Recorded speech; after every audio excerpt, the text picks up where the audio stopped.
August 15, 1941. The air inside Stalin's Kremlin office was thick with tobacco smoke and tension. The war map stretched across the heavy oak table like a wound that refused to close. Ukraine dominated the surface, pins and grease pencil marks clustered thickest around Kiev. General Georgy Zhukov stood opposite Stalin, rigid, formal, aware that every word he spoke might carry consequences far beyond the room. He leaned forward and traced the lines with a finger. The bulge around Kiev was unmistakable. German armored formations were converging from two directions. Panzer units had pushed south from Gomel, others were racing north from Kremenchug. The pincers were closing. It was not a matter of speculation. It was geometry, speed, and time. In 2 weeks, perhaps 3 at most, they would meet behind the city. Everything inside that arc would be trapped. Stalin listened in silence, his pipe resting cold in his hand. The match he had struck minutes earlier had burned down unnoticed. Zhukov did not press the moment. He continued, carefully, professionally. The southwest front was at risk of annihilation. 5 armies, the 5th, 21st, 26th, 37th, and 40th, were deployed forward, tied to static positions they could no longer safely hold. Nearly 700,000 men stood in the path of an encirclement that German doctrine had already perfected. Marshal Semyon Budyonny, commander of the southwest direction, was requesting immediate authorization to withdraw eastward while the corridor was still open. Delay would be fatal. Stalin finally looked up. He relit his pipe with deliberate slowness, the flame steady, controlled. When he spoke, his voice was even. "How many men?" "Approximately 677,000, Zhukov replied. "The entire southwest front." Stalin set the pipe down. Kiev, he said, was the mother of Russian cities. Its loss would echo far beyond the battlefield. The Germans wanted Ukraine, the grain, the coal, the factories, the symbolism. Abandoning Kiev would hand them all of it without a fight. That alone was reason enough to hold. Zhukov tried again. He spoke of rivers crossed, of German reconnaissance units already appearing where they had no right to be, of supply routes under threat.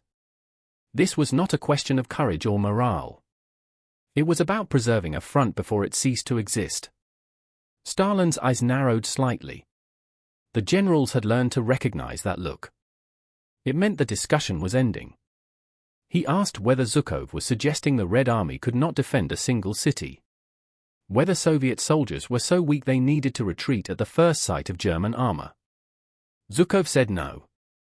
Stalin knew he was telling the truth. The meeting ended. Kiev would hold. 3 days later, Budyonny bypassed protocol and wrote directly to Stalin. His message was blunt, almost reckless. German units were already operating in his rear. The front was unraveling.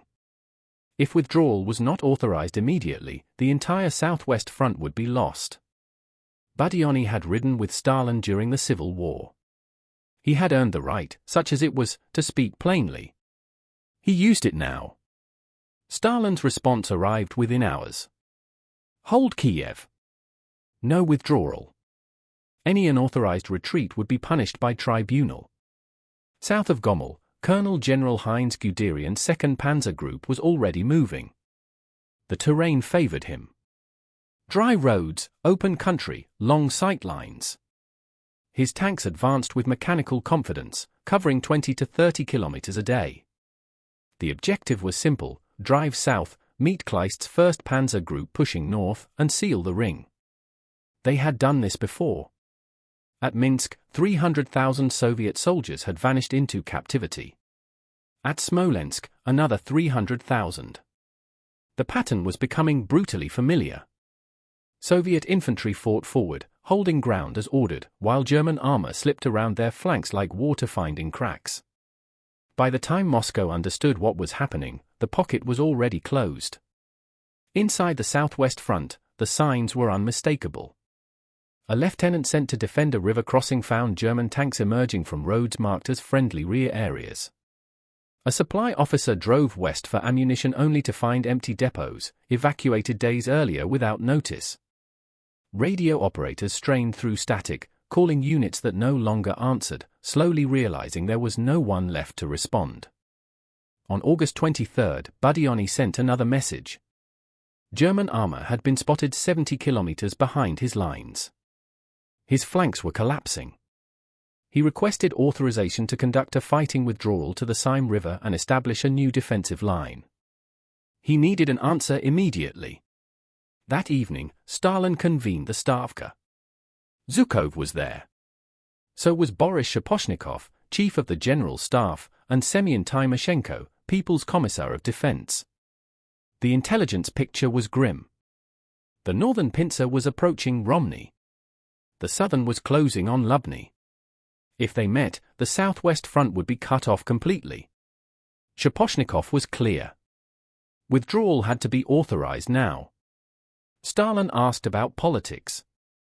What would abandoning Kiev signal, to the Soviet people, to the Germans, to Britain? Shaposhnikov answered without hesitation. Losing 600,000 men would be politically worse than losing a city. Timoshenko hesitated. Kiev was important. Perhaps reserves could be shifted to reinforce the flanks. What reserves? Zhukov asked. There were none. Everything available was being held back to defend Moscow. At 2,200 hours, Stalin made his decision. Kiev would be held. No withdrawal authorized. Budionni received the order shortly after midnight. He stared at his map, at the multiplying German pins, at the shrinking space behind his armies. He sent one final message, accepting personal responsibility, begging for authorization before it was too late. At 0300, the reply came. Denied. Any further requests would be considered defeatism. On September 1, German radio intercepts confirmed what their maps already showed. Soviet transmissions carried the same tone the Germans had heard before: confusion, desperation, units reporting enemy forces in their rear, voices breaking as command structures dissolved. By September 10, Guderian reached Romny. By September 12, Kleist reached Lubny. The gap between them narrowed to less than 30 kilometers. Only then did Stalin authorize withdrawal. The order arrived too late. General Mikhail Kirponos, commander of the Southwest Front, read it and understood immediately. The roads east were already cut. The Germans were behind him.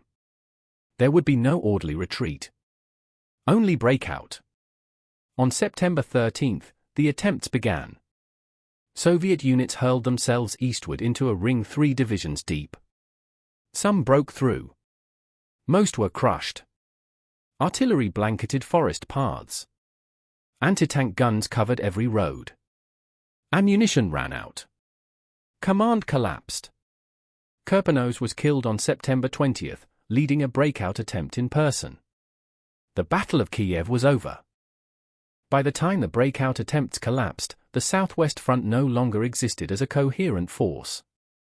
What remained inside the pocket was a chaos of isolated formations, regiments without divisions, battalions without regiments, men without officers, and officers issuing orders to units that no longer existed. Roads clogged with abandoned vehicles, horse-drawn artillery left mired in ditches, and columns of exhausted soldiers wandering eastward without maps, food, or ammunition. German aerial reconnaissance photographed the destruction in grim detail: long trails of smoke rising from burning supply dumps, shattered bridges, and mass surrender points where Soviet soldiers laid down their weapons simply because there was nothing left to fight with. On September 26, 1941, German headquarters officially declared the Battle of Kiev concluded. The numbers that followed were staggering even by the standards of the Eastern Front. German forces reported 665,000 Soviet prisoners taken.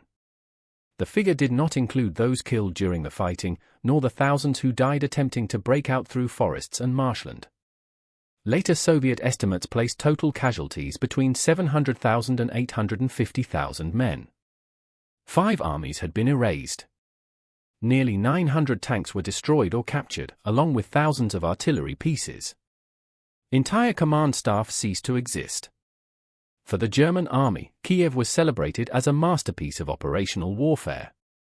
The coordination between Guderian's 2nd Panzer Group and Kleist's 1st Panzer Group had been precise, relentless, and devastating. The encirclement was textbook blitzkrieg, armor racing deep, infantry sealing the ring, air power isolating the battlefield. Officers compared it favorably even to the great victories in France the previous year.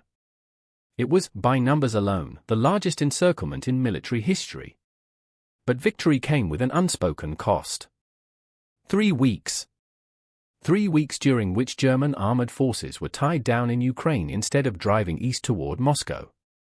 3 weeks of fuel burned, engines worn, men exhausted under late summer heat. 3 weeks that could not be recovered when autumn rains turned roads into mud and winter froze machines designed for short campaigns. At the time, few German commanders questioned the decision. Kiev was a triumph. The destruction of an entire Soviet front seemed worth any delay. In Moscow, the first detailed reports arrived on September 27. The meeting was small. Stalin, Shaposhnikov, and a handful of senior officers. There was no theatrical outburst, no shouting, no immediate assignment of blame. Shaposhnikov laid out the figures carefully, clinically. Prisoners confirmed by German sources. Additional casualties likely exceeding 100,000. Equipment losses total. Stalin said nothing. His pipe sat untouched in the ashtray. The map of Ukraine lay before him, an empty space where the southwest front had been marked just weeks earlier. The silence stretched long enough to become uncomfortable. Those present later recalled the atmosphere as suffocating, as if the room itself were holding its breath. Finally, Stalin asked a single question. Whose fault is this? Shaposhnikov answered cautiously. The German encirclement had been executed with overwhelming force at decisive points. Soviet units had fought bravely. The situation had been operationally impossible. Stalin asked again. Whose fault? This time, Shaposhnikov spoke more plainly. Badioni had requested withdrawal repeatedly. Kirponos had done the same. The danger had been recognized and reported. The requests had been denied. Stalin stood and walked to the window. Moscow lay below, blacked out against the threat of air raids. For a long moment, he stared into the darkness with his back to the room. When he turned, his expression was cold, resolved. The commanders, he said, had failed to hold their positions. They had allowed themselves to be encircled. They had failed to break out decisively when ordered. This was a failure of leadership and discipline. Shaposhnikov did not argue. He understood the rules of survival in Stalin's inner circle. He nodded and said the appropriate commanders would be held accountable. They were. Badioni was removed from command of the southwest direction on September 13, the same day withdrawal had finally been authorized. Timoshenko replaced him. Officially, Badioni was blamed for failing to hold Kiev. Unofficially, he was blamed because he was alive. Kirponos, conveniently dead, could be criticized without consequence. Several subordinate commanders were arrested. Some were executed. Investigations focused on failure to hold positions, failure to execute orders, failure to break out. They did not examine who had issued the orders in the first place. Stalin himself withdrew from public view for several days after Kiev. He did not attend some meetings. He did not speak much. When he did, his tone was subdued, almost restrained. One Stavka member later claimed Stalin said only, "We've lost the southwest front." No anger. No elaboration. Just the statement of fact. Whether those exact words were spoken will never be known with certainty. The Soviet system was not designed to preserve moments of leadership failure. What survived were fragments, recollections filtered through fear, loyalty, and later political necessity. Some accounts claimed Stalin blamed Kirponos entirely. These appeared in official histories written while Stalin was still alive, which makes their reliability suspect. Other accounts suggested Stalin said nothing at all, dismissed everyone, and sat alone for hours. That version, many historians believe, fits his psychology better. What is beyond dispute is what happened next. In October, after the immediate crisis around Moscow stabilized, Stalin addressed senior military commanders. He spoke of the lessons of Kiev. He said the Red Army needed to learn mobile defense, to avoid encirclement, to preserve forces rather than clinging to cities at all costs. The irony was not lost on those listening. No one mentioned it. But something did change. Slowly, unevenly, Stalin began to listen more. Zhukov's influence grew. Commanders were granted limited freedom to maneuver. Retreats, once equated with treason, became conditional tools rather than automatic crimes. The change was not absolute, and it came at the cost of further disasters, but Kiev marked a turning point. It had taught Stalin something essential.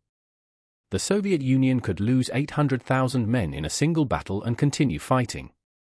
That knowledge was terrible, and it was empowering.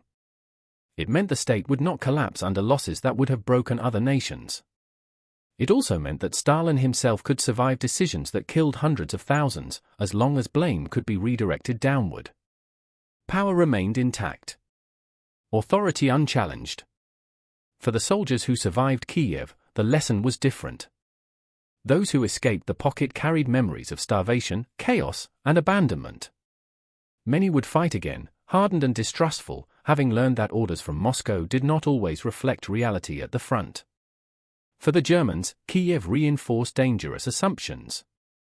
It confirmed their belief that Soviet forces could be encircled repeatedly and destroyed. It strengthened their confidence that the Red Army was clumsy, rigid, and incapable of operational adaptation.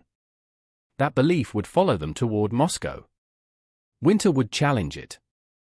As autumn deepened, the consequences of Kiev spread outward like ripples from a stone dropped into water. The destruction of the southwest front left a vast hole in the Soviet defensive line, a gap so wide that entire German formations could maneuver through it unopposed. For weeks, there was almost nothing between Army Group Center's southern flank and the approaches to Moscow. What saved the capital was not planning, but time bought accidentally by the very disaster that had consumed 5 armies. German commanders were already turning their attention north. Guderian, whose tanks had sealed the Kiev pocket with devastating efficiency, argued bitterly with his superiors that the opportunity to strike directly toward Moscow had been delayed too long. His men were exhausted. Vehicles needed maintenance. Fuel stocks were strained. Still, orders came to pivot north and rejoin the drive on the capital. Operation Typhoon, the final push for Moscow, was launched in early October. By then, the weather had begun to turn. The roads that had smiled on German commanders in August now betrayed them. Autumn rains transformed firm ground into sucking mud. Trucks bogged down. Tanks burned fuel at alarming rates just to move a few kilometers. Supply columns stretched thin, vulnerable to partisans and breakdowns. The 3 weeks spent at Kiev, once dismissed as insignificant, now weighed heavily on every calculation. In Moscow, the atmosphere bordered on panic. Factories were dismantled and shipped east. Government ministries prepared evacuation plans. Anti-aircraft guns ringed the city. Civilians dug trenches in parks and boulevards. Rumors spread faster than official announcements. Yet Stalin remained in the capital. That decision, more than any speech, stiffened resolve. Whatever mistakes had been made, the state would not flee. Behind the scenes, the Red Army was changing. The commanders who survived 1941 were not the same men who had entered the war in June. Encirclement had taught them brutality and flexibility in equal measure. Units learned to pull back before flanks collapsed. Commanders learned to ignore unrealistic orders when survival demanded it, often without formal authorization. Zhukov, now entrusted with the defense of Moscow, enforced discipline but tolerated initiative.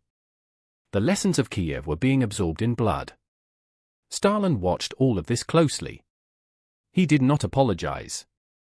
He did not admit error. But his behavior shifted. He asked more questions. He allowed arguments to continue longer before cutting them off. When Zhukov insisted on abandoning untenable positions west of Moscow, Stalin resisted, then relented. It was not trust in the Western sense, but it was a recognition that absolute rigidity had nearly destroyed the state. Kiev lingered in Stalin's mind. Not as a confession of guilt, but as a warning. The cost of being wrong had revealed itself in numbers too large to ignore. 800,000 men was not an abstraction. It was factories without workers, villages without sons, divisions that could not be rebuilt quickly. The Soviet Union could endure such losses, but not endlessly. Publicly, Kiev faded from view. Soviet newspapers spoke of heroic resistance, of delaying actions that bought time for Moscow. Casualty figures were vague or non-existent. The narrative emphasized sacrifice, not responsibility. Official histories described defeat without explaining its causes. The details, the ignored warnings, the denied withdrawals, the fatal insistence on holding ground, were quietly buried. Among officers, the memory was sharper. Kiev became shorthand for catastrophe born of inflexibility. No one said this openly. They did not need to. The lesson was carried in the way maps were read, in the cautious phrasing of requests, in the quiet preparations for withdrawal made before permission was granted. German confidence, meanwhile, began to crack. Outside Moscow, in October and November, Soviet resistance stiffened. Units fought and retreated, then counterattacked. Fresh divisions appeared from Siberia, better equipped for winter, better trained. The Red Army did not collapse as expected. When winter came early and hard, German assumptions about a short war shattered. Engines froze. Soldiers lacked winter clothing. Supply lines stretched beyond capacity. The 3 weeks lost at Kiev could not be reclaimed. In December, Soviet forces counterattacked outside Moscow, pushing exhausted German units back. It was not a decisive victory, but it was a psychological one. The Wehrmacht had been stopped. The image of German invincibility was broken. Kiev, in retrospect, stood at the center of that paradox. It was both Germany's greatest victory and the moment when its path to victory narrowed irreversibly.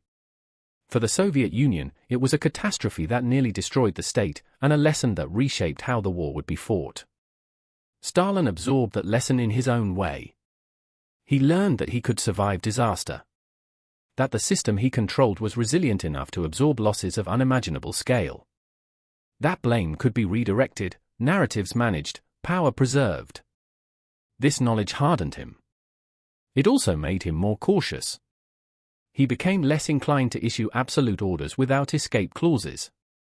Retreats were still dangerous politically, but they were no longer automatically forbidden. The silence that followed Kiev mattered more than any word spoken. Stalin's withdrawal, his stillness, his refusal to dramatize the moment revealed a man recalculating. Not repenting, not regretting, but adjusting. Historians have long debated whether holding Kiev was worth the cost. Did the 3-week delay save Moscow? Would German forces have reached the capital before winter if they had not been diverted south? There is no definitive answer. War does not offer controlled experiments. What can be said is that Moscow survived, and Kiev was destroyed. Whether the trade was intentional or accidental remains unresolved. What is certain is that Kiev marked the last time Stalin would insist, without exception, on holding a city regardless of operational reality. Leningrad would be encircled, but not abandoned. Stalingrad would be defended, but with maneuver and counterstroke. Kursk would be fought defensively, on Soviet terms. The rigidity of 1941 gave way to a grim pragmatism. The Red Army that emerged in 1942 and 1943 was not the army that had died at Kiev. It was still brutal, still inefficient in places, but it was learning. Learning had cost hundreds of thousands of lives. Kiev became a warning etched into the institutional memory of the Soviet military. It represented the price of denying reality, of subordinating military judgment to political symbolism. It was spoken of carefully, obliquely, often through implication rather than detail. Stalin never publicly acknowledged personal responsibility. He did not need to. History would be written under his supervision for years. But his behavior told its own story. After Kiev, he listened more, argued less, and when he overruled his generals, he did so with greater awareness of the risks. The war continued. Millions more would die before Berlin fell. But never again would an entire Soviet front vanish in a single encirclement of that scale. Never again would withdrawal be forbidden until escape became impossible. The cost of learning had been obscene. After Kiev, the war settled into a different rhythm. It was no longer a series of sudden disasters followed by frantic improvisation, but a grinding contest of endurance in which both sides learned, adapted, and paid for every mistake in blood. For the Soviet Union, Kiev marked the moment when illusion finally gave way to comprehension. The war Stalin had imagined in June, the one that could be controlled by orders, symbols, and ideological will, had ceased to exist. In its place stood a conflict governed by movement, logistics, and the unforgiving mathematics of encirclement. Stalin did not speak publicly about Kiev in detail. He had no reason to. Silence served him better than confession. In the months that followed, official narratives emphasized resilience and ultimate victory, not the price paid for early failures. Yet within the corridors of power, Kiev was never forgotten. It hovered over discussions like an unspoken warning, shaping decisions without being named. The generals who survived understood this. Zhukov understood it best. He had argued for withdrawal and been overruled. He had watched an entire front disappear as a result. After Kiev, when he spoke forcefully, Stalin listened. Not always, not completely, but enough to matter. The balance of power within the Soviet command shifted subtly, away from political symbolism and toward operational reality. That shift did not make Stalin humane. It made him effective. He learned that fear alone was not sufficient to win a modern war. Terror could enforce obedience, but it could not substitute for competent command. After Kiev, Stalin still punished failure, still demanded results, but he increasingly tolerated flexibility. Commanders who retreated to save their forces were not automatically condemned, provided they could later justify their actions. This was not mercy. It was calculation. For the Red Army, the transformation was slow and uneven, but it was real. Units learned to fight in depth, to trade space for time, to avoid rigid forward deployments that invited encirclement. Defensive belts replaced thin lines. Counterattacks were planned rather than improvised. Logistics, once an afterthought, became a priority. None of this erased the losses of 1941, but it prevented their repetition on the same scale. The soldiers who marched back west in later years carried the memory of Kiev with them, even if they did not speak of it. They had learned that survival depended as much on discretion as on courage. They had learned that obedience had limits, even in a system that denied such a concept. They had learned that retreat, when done in time, was not cowardice but strategy. German officers, reading Soviet adaptations in 1942 and 1943, struggled to understand what had changed. They still believed in the superiority of maneuver warfare, still trusted in encirclement as the decisive tool. But the Red Army no longer presented itself as a static target. It bent, withdrew, regrouped, and counterattacked. Pockets still formed, but fewer closed cleanly. Breakouts succeeded more often. Encirclements became battles rather than executions. Kiev had been the last gift of that magnitude the Germans would receive. In German memoirs written after the war, Kiev is remembered with pride and frustration in equal measure. Pride at the scale of the victory. Frustration at what it failed to deliver. Moscow did not fall. The Soviet Union did not collapse. The war did not end. The triumph of September 1941 became, in hindsight, a deity that consumed irreplaceable time. For Stalin, Kiev confirmed something fundamental about power. He learned that the state he ruled could absorb almost unimaginable losses and continue functioning. This knowledge insulated him from doubt. It also hardened him against moral reckoning. If the system endured, the cost was, in his calculus, acceptable. Yet even Stalin had limits. He never again issued an order quite like the one that held Kiev to destruction. Never again did he forbid withdrawal so completely, so absolutely, with no allowance for reality at the front. That specific error, once made, was not repeated. Others were, but not that one. What Stalin said when he learned the full cost of Kiev remains uncertain. No transcript survives. No reliable recording exists. The silence that followed has become its own kind of testimony. Silence was his way of absorbing catastrophe, of recalibrating without exposing vulnerability. Words would have required admission. Silence allowed adaptation. Those who saw him afterward remembered a man changed not in temperament, but in method. More cautious in issuing final judgments. More inclined to ask for assessments from multiple sources. Still ruthless, still suspicious, but no longer blind to the dangers of inflexibility. The Battle of Kiev faded from Soviet public memory for decades. It was acknowledged, but not explored. Casualty figures were minimized. Responsibility was diffused. Heroism was emphasized. The disaster was framed as a necessary delay that helped save Moscow. That narrative contained a fragment of truth, but it concealed far more than it revealed. Only later, after Stalin's death, after archives opened and testimonies surfaced, did the full picture emerge. The ignored warnings. The denied requests. The 3 weeks between salvation and destruction. The scale of loss. The silence in the Kremlin when the numbers were finally laid on the table. By then, the men who had died could not be restored to history. They remained numbers, units erased, names carved into memorials or lost entirely. 5 armies vanished. An entire front ceased to exist. Families waited for letters that never came. 800,000 men. The number resists comprehension. It exceeds the forces committed by entire nations in other wars. It dwarfs the armies that landed in Normandy or fought in North Africa. It represents a level of destruction that cannot be grasped through statistics alone.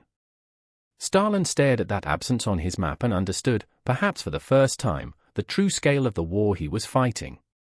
Not in theory, not in ideology, but in irreversible human cost. Whatever he felt in that moment, regret, anger, calculation, resolve, was never recorded. But his subsequent actions suggest that the lesson endured. The Soviet Union would lose millions more before victory came. Cities would burn.